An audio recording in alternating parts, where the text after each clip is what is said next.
My name is Ryan Stevenson. I'm a member of the Prelude Australia group, and I've had my '98 Honda Prelude now for about 3 years. Since buying it, I've completed a manual transmission swap onto it, and I'm also in the process of doing a boosted build with a Heltec Elite 750, including a coil on plug conversion for it. In the process of completing these projects, I've gathered quite a bit of knowledge about how our factory wiring works, how our factory ECU works, and how all the sensors on our engines connect into this wiring. So I figured while I've got some spare time while we're all isolating, I'll run through some cool little projects that you can do on your own car, so you can both have something nice and cool at the end of it, but also gain some knowledge of how engines work, how sensors work, and how ECU interacts with this. So the first project I'm thinking of is a Defi Advance ZD install. So what this is, it is an electronic sensor system with an electronic output gauge for it. So these can be bought either brand new from Defi, or there are replicas available on eBay for significantly less money.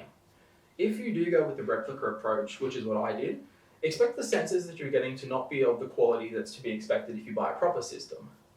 So the reason I went with the cheaper one for this is I'm not using these sensors for any information that my engine actually relies upon running, but rather it's just to keep an eye on it while I'm driving, just to check that nothing's falling out of spec, and it was something fun to do to have a digital reading of the RPM and the speed on my dash.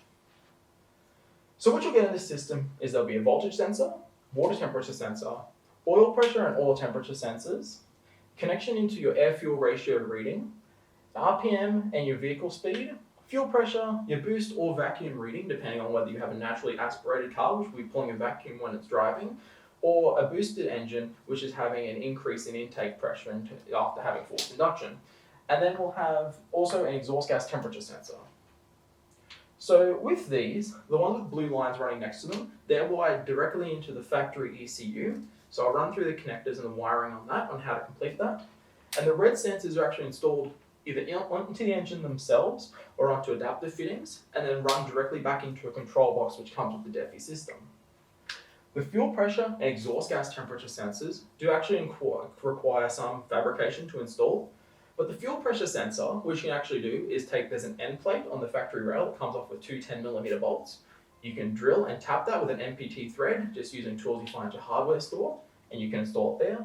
An exhaust gas temperature sensor isn't overly needed, especially if you're running a naturally aspirated build, because this becomes more of a concern when you're going into more higher power, where you're concerned about what the cylinder temperature coming out is, or if you're running a boosted build where you're also running at a high performance and therefore a higher intake temperature, higher cylinder temperature.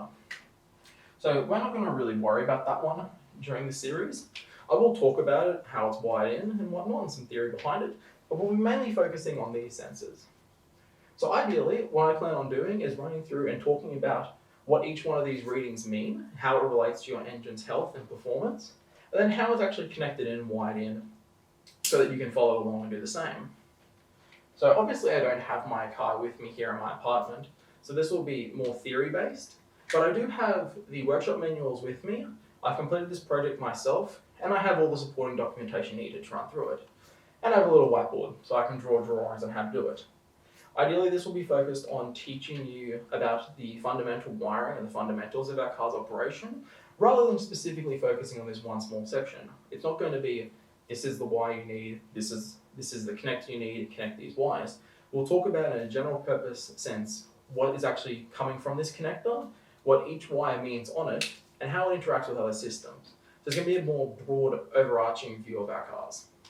So I'll get this wiped off and I'll draw up the factory ECU connectors, and we'll start running through what each connection is, and we'll particularly highlight ones which do relate to this project.